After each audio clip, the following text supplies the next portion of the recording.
اور ایک اور حدیث میں آتا ہے قیامت کی علامات میں سے، اگرچہ اس کا اس صورت سے تعلق نہیں ہے لیکن چونکہ اس سے ملتی جلتی ہے اس لیے میں بیان کر رہا ہوں۔ حدیث میں آتا ہے رسول اللہ صلی اللہ علیہ وسلم نے فرمایا یحصر الفرات عن ذهب، ایک وقت آئے گا کہ یہ جو دریائے فرات ہے نا، کہاں ہے یہ عراق میں دریائے فرات۔ آپ صلی اللہ علیہ وسلم نے فرمایا ایک وقت آئے گا کہ دریائے فرات ہٹے گا اپنی جگہ سے اور نیچے سے سونا دریافت ہوگا، بے پناہ سونا۔ یہ دریا فرات ہے نا، اس کے اندر سونا دفن ہے، کہاں ہے یہ اللہ ہی کو معلوم ہے، لیکن ایک وقت ایسا آئے گا کہ وہ دریا وہ سونے کو ظاہر کر دے گا۔ آپ صلی اللہ علیہ وسلم نے فرمایا لوگ اس سونے کو حاصل کرنے کے لیے جھپٹیں گے، ہر شخص چاہے گا مجھے مل جائے، اور اتنی قتل و غارت ہوگی کہ 100 آدمیوں میں سے 99 قتل ہو جائیں گے۔ کیا مطلب؟ 1,00,000 افراد ہوں گے تو 99,999 قتل، یعنی جتنے لوگ اس پہ لڑیں گے نا، ہر شخص دوسرے کو مارے گا، اور کامیاب کون ہوگا؟ 100 میں 1، یہ ریشو ہوگا۔ تو آپ صلی اللہ علیہ وسلم نے فرمایا کہ تم میں سے کوئی اس وقت موجود ہو، یعنی جو بھی امتی اس وقت موجود ہوگا، تو وہ اس سونے کو حاصل کرنے کی کوشش نہ کرے، یہ فتنہ ہوگا، اللہ کی طرف سے عذاب ہوگا۔ تو جو ہے نا، جتنا وہ اس طرح سے ظاہر ہوگا، تو آپ صلی اللہ علیہ وسلم نے امت کو حکم کیا دیا ہے کہ اس وقت صبر کرے۔ یہ معجزہ اور یہ نشانی ابھی ظاہر نہیں ہوئی ہے، نبی صلی اللہ علیہ وسلم نے بعض نشانی ایسی بتائی ہیں جو پوری ہو چکی ہیں۔ حدیث میں آتا ہے کہ ایک ایسی آگ ظاہر ہوگی کہ اس سے اہل حجاز کے جو اونٹ ہیں نا، ان کی گردنیں روشن ہو جائیں گی۔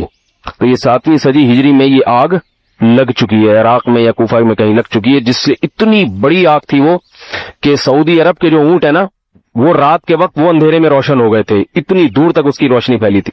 تو جمہور محدثین کا اس پر اتفاق ہے کہ یہ 7ویں صدی ہجری میں یہ نشانی پوری ہو چکی ہے۔ تو بعض نشانیاں جو نبی صلی اللہ علیہ وسلم نے بتائی ہیں وہ پوری ہو چکی ہیں، اور بعض نشانیاں ایسی ہیں جو پوری ہوں گی۔ ان میں سے ایک نشانی یہ بھی ہے کہ دریائے فرات اپنی جگہ سے ہٹے گا اور وہاں سے سونا ظاہر ہوگا۔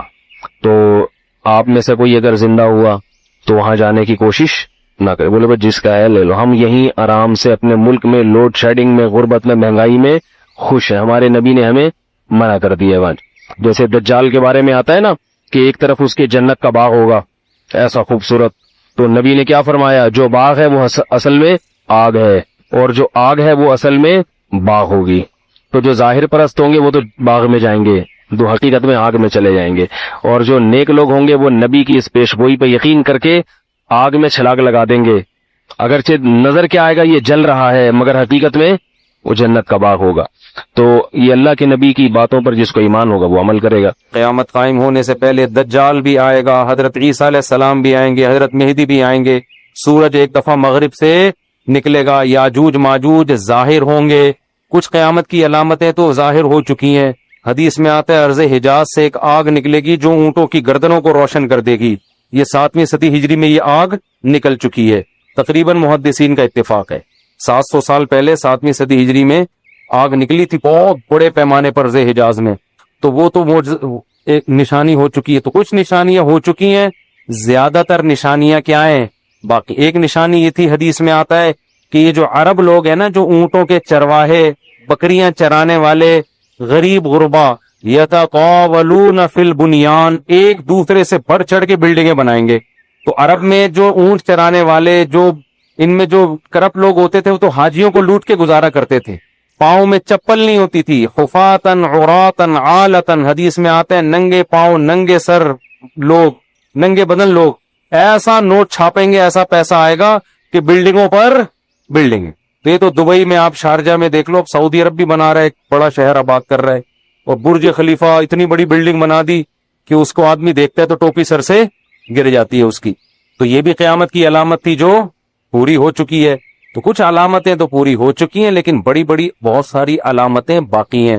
تو جن میں ایک بڑی علامت ہے، سب سے بڑی علامت دجال کا ظہور ہے، حضرت عیسیٰ کا آنا ہے، امام مہدی کا آنا ہے، یاجوج ماجوج کا نکلنا ہے، سورج کا مغرب سے نکلنا ہے۔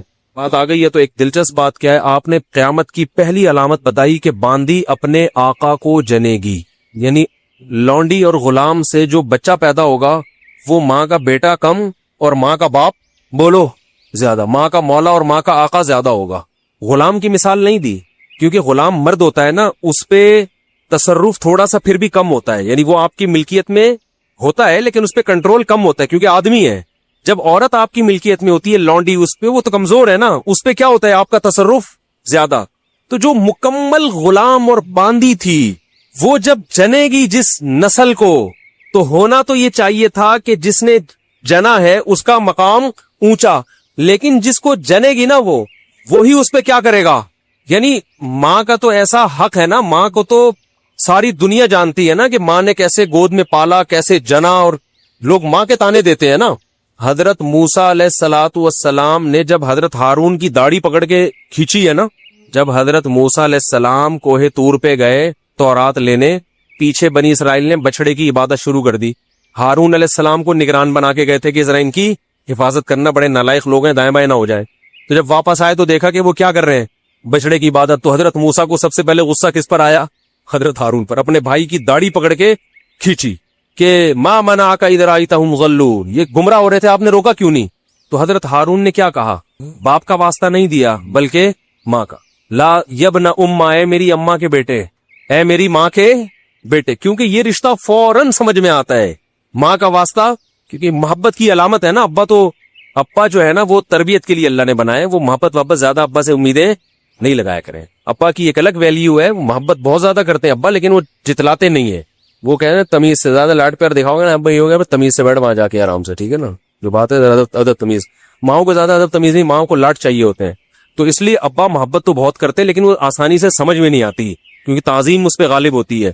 اماں کی محبت 2 منٹ میں سمجھ میں آ جاتی ہے. تو جب بھی واسطہ دیا جاتا ہے کس کا, اماں کا, تو حضرت ہارون بھی واسطہ کس کا دے رہے ہیں کہ بھائی ایک ہی ماں کے ہم دونوں اولاد ہیں, آپ اتنی سختی تو نہ کریں نا, ماں کا واسطہ دے رہا ہوں آپ کو, یبن امہ, اے میری اماں کے بیٹے. تو ماں جو اتنا قریبی رشتہ ہے, جس کی محبت سب کو سمجھ میں آتی ہے, اس کو غلام بنا لینا تو یہ کھوپڑی میں آنے والی بات نہیں ہے. لیکن حدیث میں کیا آتا ہے, قرب قیامت میں بیٹا کیا ہوگا, ماں پہ حکومت کرے گا, بیٹا ماں پہ حکومت کرے گا. تو ہونا تو یہ چاہیے تھا کہ جو جنے, وہ جس کو آپ جن رہے ہیں وہ کوئی ایک قسم کی لونڈی غلام ہو, ماتحت ہو, لیکن الٹا حساب ہو رہا ہوگا. تو یہ بھی پتا چل رہا ہے کہ ادب مارکیٹ سے کیا ہونا شروع ہو جائے گا, شارٹ. مطلب حدیث کا یہی ہے کہ چھوٹے جو ہے نا وہ بڑوں کی جگہ ہو جائیں گے, اور بڑے, اور یہ خدا کی قسم آج اپنی آنکھوں سے میں دیکھ رہا ہوں, زیادہ تر لبرل لوگوں کے گھروں میں دیکھ رہا ہوں, دیندار گھروں میں کم. باپ اور ماں اپنے بچوں کو اسکولوں میں 15-20 ہزار روپے فیسیں دے کر بدتمیز بنا رہے ہیں باقاعدہ پیسوں کے ذریعے. یعنی اسکولوں میں پڑھا رہے ہیں, ماڈرن اسکول ہیں, اور بہت ہی ماڈرن قسم کے اسکول جن میں مذہب نہیں ہے, بچہ انگلش میں بہت اچھی بول لیتا ہے, اور ٹھیک ٹھاک فیسیں دے کے کیا کر رہے ہیں, اپنی نافرمانی پیسے دے کے سکھا رہے ہیں. آج بھی میرے پاس ایک کیس آیا, کسی کو نہیں پتا چلے گا کس کی بات ہو رہی ہے. ایک صاحب نے کہا میں نے اپنی بچی کو ایڈمیشن کروایا, میں 20 ہزار روپے فیسیں دے رہا ہوں, اور وہ چرس پی رہی ہے, وہ پتہ نہیں کتنے لڑکوں سے دوستیاں لگا رہی ہے. تعلیم کو فوکس کرنے کے چکر میں تہذیب کا بیڑا غرق کر, یعنی گویا کہ پیسے دے کے باقاعدہ کیا جا رہا ہے, اپنے بچوں کو خراب کیا جا رہا ہے. تو جنا بھی خود, احسان بھی خود کیا, اور نکلا کیا رزلٹ, وہی آپ پہ کیا کر رہا ہے حکومت, وہ آپ کی ایک بات ماننے کے لیے تیار نہیں ہے. تو یہ وہ دور ہے جس سے ہم گزر رہے ہیں. تو اس میں بھی ادب کی تلقین کی گئی ہے. میں جب کچھ اس طرح کے لوگ آتے ہیں نا میرے پاس, کہ باپ بیٹا بیٹھا ہوا ہوتا ہے, اور باپ اپنے بیٹے کی شکایتیں کر رہا ہوتا ہے بڑے دھیمے لہجے میں کہ بچے کو غصہ نہ آ جائے, اور بیٹا جواب دے رہا ہوتا ہے بڑی اونچی آواز میں. یہ میں نے بہت دیکھ لیا ہے, بہت دیکھ لیا اپنی زندگی میں. اس سے مجھے فوراً وہ حدیث یاد آتی ہے کہ اس کو باپ ہونا چاہیے اور اس کو بیٹا. باپ کو یہ ڈر لگتا ہے کہ یار اب میری اولاد ہے, یار میں کوئی اونچی آواز سے ایک دم میٹر نہ گھوم جائے. دیکھو یہ اولاد کے نالائق ہونے کی علامت ہے کہ آپ نے اپنے باپ کو یہ اتھارٹی نہیں دی ہے کہ وہ آپ کو ڈانٹ سکے. اگر آپ کا باپ آپ کو ڈانٹتے ہوئے گھبراتا ہے نا, خدا کی قسم یہ باپ کے خراب ہونے کی دلیل نہیں ہے, یہ اولاد کے خراب ہونے کی دلیل ہے. یہ اولاد کے خراب, وہ ڈر لگتا ہے اس کو کہ یار کچھ بول دوں تو ایسا نہ ناراض ہو جائے. میں نہیں کہہ رہا اولاد پہ بیجا سختیاں کریں یا خام خام میں ڈانٹ ڈپٹ کرتے رہے, اس سے تو ڈپریشن کے مریض بنتے ہیں. ماں باپ ظلم بھی کرتے ہیں. اس پہ میں انشاءاللہ بیان کروں گا کہ میرا ارادہ ہے, میں نے جو سینٹ میں بل پیش ہوا نا کہ ماں باپ کو اولاد پہ ہاتھ اٹھانے کی اجازت نہیں, شوہر کو بیوی کو ڈانٹنے کی اجازت نہیں, تو یہ بالکل خلاف ہے. لیکن اس کا ناجائز فائدہ بھی اٹھایا جاتا ہے. تو ماں باپ کو بلا وجہ اولاد پہ ہاتھ اٹھانا شرعن جائز. آج ایک صاحب بحث کرنے لگے کہ مجھے اجازت دی ہے شریعت نے کہ میں اپنے بچے کو تھپڑ مار سکتا ہوں. میں نے کہا آپ کو اجازت شریعت نے نہیں دی ہے کہ بلا وجہ آپ اپنے بچے پہ ہاتھ اٹھائیں، اور خاص طور پہ نابالغ پہ. نابالغ کے حقوق اسلام میں بہت زیادہ ہیں. ماں کو اجازت نہیں اپنا غصہ کسی اور پہ رہے نکال کس پہ رہی ہے. میں نے ماؤں کو دیکھا ہے طبیعت خراب ہے جھنجلا رہی ہے، بچے کو پڑھ کے طبیعت سے کوٹ دیا اس کو، وہ بیچارہ. بعض بچے ماں کی چنگیز خان جیسی مائیں ہوتی ہیں، وہ بچے ٹھٹر ٹھٹر کے ان کی جو گروتھ ہے نا وہی رک جاتی ہے ان کی. اتنا سختی کا ماحول انہوں نے گھر میں دیکھا ہوتا ہے. تو یہ نہ باپ کے لیے جائز ہے اور نہ ماں کے لیے. تو اس میں علماء کے واقعات بھی سناؤں گا کہ اپنی اولاد کو مارنے سے پہلے کیا ان کے اصول تھے کہ ہم زیادتی نہ کر بیٹھے. خلق من الماء بشرا، اللہ کہتے تمہیں اللہ کی قدرت سمجھ میں نہیں آتی. ایک غلیظ پانی سے انسان کو بنایا میں نے، اس پانی کو دیکھو، اور بنا کے کیا فجعلہ نسبا وصہرا، اس کو دو خاندان دے دیے، ددیال نلیال، اور بلوغت کے بعد ایک خاندان دے دیا سسرال. اتنی بڑی عزت دے دی اس کو، خاندانوں میں پیدا کیا. اس کی خوشی پہ ددیال نلیال بھی خوش ہوتا ہے، سسرال بھی خوش ہوتا ہے. اس کے رونے پہ ددیال نلیال بھی روتا ہے اور سسرال بھی روتا ہے. ایک پانی کو اتنی عزت آٹومیٹیکلی اب بولتی بند نہیں مل سکتی. لوگ کہتے ہیں نا بولو نہ بولا نہیں بولا کرو، آپ خود ہی بول لیا کریں تاکہ میں بولو نہ نہیں بولا کرو، سینٹنس مکمل کر لیا کریں. ایک غلیظ پانی تھا، کوئی کہہ سکتا تھا ایک ایسے پروسیس سے اس کو ابھی گزارا جائے گا، ایک ایسی مشین میں کہ یہ چودھری اور وڈیرا بنے گا، ٹھیک ہے نا، یہ سائنٹسٹ بنے گا، اور یہ ایک سیاستدان بنے گا، یہ ایک بڑا آدمی بنے گا، یہ ملینئرز بنے گا، بلینئرز بنے گا، اور پھر اس کا ایک خاندان ہوگا. اس کو تنگ کرو گے، اس کا باپ بھی آئے گا، ماں بھی آئے گی لڑنے کے لیے، پورا پیچھے خاندان ہوگا، اس کے رونے پہ خاندان روئے گا. پھر اس کا ایک، اللہ نے تو ایک سسرال کا ذکر کیا، میں نے اس آیت کی قدر کرتے ہوئے میں نے کہا جب سسرال اتنی بڑی نعمت ہے تو 4 ہونے چاہیے. تو میرے اوپر یہ آیت اور زیادہ فٹ آ رہی ہے. کیا خیال ہے بھائی کہ هو الذی خلق من الماء بشرا، اللہ نے ایک غلیظ پانی سے انسان کو پیدا کیا اور اسے نسب بھی دیا، اور 4 عدد نسب ایک دیا، اور سسرال کتنے دے دیے. اس سے پتہ چلتا ہے، اس آیت سے پتہ چلتا ہے کہ خاندان ایک بہت بڑی نعمت ہے، اور نعمت جتنی زیادہ ہو اتنا اچھی ہوتی ہے. پیسہ نعمت ہے یا نہیں ہے؟ تو کبھی کوئی کہتا ہے زیادہ پیسہ ایکچولی میں خرچ کہاں کروں، ایکچولی مینج کرنا مشکل ہے. ابے لے آ، بعد میں دیکھیں گے کیا مینج کرنا ہے اس کو. تو اولاد بھی نعمت ہے. یہب لمن یشاء اناثا، اللہ کہتے ہیں گفٹ کرتا ہوں بیٹے بیٹیاں، آنے دے، آنے کے بعد کرنا ہے کہ کرنا کیا ہے ان کا، آنے میں نہیں روکنا ان کو کہ گفٹ کم لینے ہم نے، گفٹ تو جتنے زیادہ آ جائیں، اس کے بعد پھر ان کا کرنا کیا ہے. تو بچے پیدا ہونے سے مت روکو، ہونے کے بعد پھر پلاننگ کرو. مسئلہ یہ نہیں ہے، بچے جو بگڑتے ہیں نا اس لیے نہیں کہ زیادہ ہے، اس لیے کہ پیدا ہونے کے بعد بھی نہیں سوچ رہے ہوتے ان کو بنانا کیا ہے ہم نے. وہ تو ایک بھی بگڑ جائے گا، پھر تمہارا بچہ پیدا ہوا تم قیامت تک سوچتے رہو گے کرنا کیا ہے اس کو، تو چور بن جائے گا، آٹومیٹیکلی ڈاکو بن جائے گا. تو جو بگڑنا ہوگا تو ایک بھی بگڑے گا. اگر پلاننگ کر کے پیدا کرنے میں پلاننگ نہیں کرو، پیدا تو اللہ کی طرف سے گفٹ ہے، جتنا ہو اچھا ہے، لیکن جو پیدا ہوتے جائے اسی وقت ان کو انسان کا بچہ بنانے کی فکر بولو کرتے چلے جاؤ کہ بگڑے نہیں ہے. ایسا نہیں چرسیوں میں بیٹھ رہا ہے، ایک بچہ بھی چرسی میں بیٹھے گا تو چرسی بنے گا، 18 بچے بھی اگر بھائی انسانوں میں بیٹھیں گے تو کیا بنیں گے، انسان کے بچے بنیں گے. فیملی پلاننگ والوں نے تو بچے ہی روک دیے نا. تو نسبا وصہرا، قرآن کہتا ہے سسرال والا بنایا. تو سسرال بھی جتنے زیادہ ہوں اتنے کیا ہیں، اور نعمت ہے سسرال. آپ کسی، یہ تو مذاق کرتے رہتے ہیں، مذاق اڑاتے رہتے ہیں سسرال کا، دل بھی چاہتا ہے لیکن اب کیا کریں، مجبور ہے. لیکن ویسے کتنی عزت ہوتی ہے جب آپ کا ان کے گھر رشتہ نہ ہوا ہو، آپ جاؤ، کوئی عزت دیتا ہے. جہاں آپ کی بات ابھی شادی بھی نہیں ہوئی، صرف رشتہ طے ہو گیا ہے، بھائی دولہا بھائی آئے ہیں، ان کا سموسے کا پوچھو، ایسا نہ ہو برا لگ جائے. آپ کو پتا ہے ادھر اس کو ٹینشن دی، پارسل کدھر کرے گا، یہ بہن پہ جا کے پارسل کرے گا. یہ سسر کو پتا ہوتا ہے داماد کو ذرا سا ٹارچر کیا میرے سامنے تو کچھ نہیں بولے گا، یہ پارسل کدھر کرے گا، بیٹی پہ جا کے غصہ نکالے گا. کیسی رسپیکٹ مل رہی ہوتی ہے دامادوں کو. کیا خیال ہے بھائی، بیٹھیے آپ آئیے، ورنہ کون گھسنے دیتا ہے یار. اجنبی لڑکی ہوتی تو عزت دار لوگ تھوڑی گھسنے دیں، بغیرت تو آتے ہیں، آجا بھائی لیٹ کیوں آیا تو، کب سے انتظار کر رہی ہے. بوائے فرینڈ جو ہوگا نا تو اس میں تو آپا آج کل پریشان ہوتے ہیں جن میں غیرت ہی نہیں ہوتی. تو قرآن کیا کہہ رہا ہے بھائی، یہ اس ٹاپک، یہ قرآن کہہ رہا ہے یہ آٹومیٹیکلی یہ ممکن کہ پانی کو اتنی عزت مل جائے، اس کے دنیا میں آنے سے پہلے اس کے خاندانوں کا انتظام ہو جائے، بلوغت کے بعد بھی انتظام ہو. یہ اگر آٹومیٹیکلی ہو رہا ہوتا تو اس کائنات میں اتنی بیوٹی، اتنا حسن نہیں ہوتا اس کائنات. یہی وجہ ہے کہ جو قرآن کے منکر ہیں وہ اس بیوٹی سے محروم. ان کے ہاں نہ سسرال ہوتا ہے نہ ددیال ہوتا ہے. ایک ننیال میں ایک عدد اماں رہ گئی ہے بس خالی ان کی، اور اس سے وہ جان چھڑا نہیں سکتے. ورنہ گورے کا بس چلے تو وداؤٹ اماں بچے پیدا ہوں، کلوننگ کے ذریعے، ٹیسٹ ٹیوب کے ذریعے، اماں کے رشتے سے بھی کٹا دے. بولو ریاست کے غلام بن کے رہو، بس تم اسٹیٹ کے غلام بنو، ٹیکس ٹائم پہ دے دیا کرو. وہ مجبور ہے اماں سنگل مدر، سارا ان کا نہ ان کے یہاں سسرال ہوتے ہیں، نہ سالے ہوتے ہیں، نہ سالیاں ہوتی ہیں، نہ کزنیں، نہ سب سیٹ اپ آہستہ آہستہ کیا ہو گیا، ختم. کیوں؟ اللہ کی آیتوں کا انکار کیا.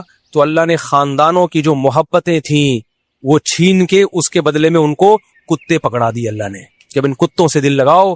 فرانس میں بھی کتے پالے جاتے ہیں.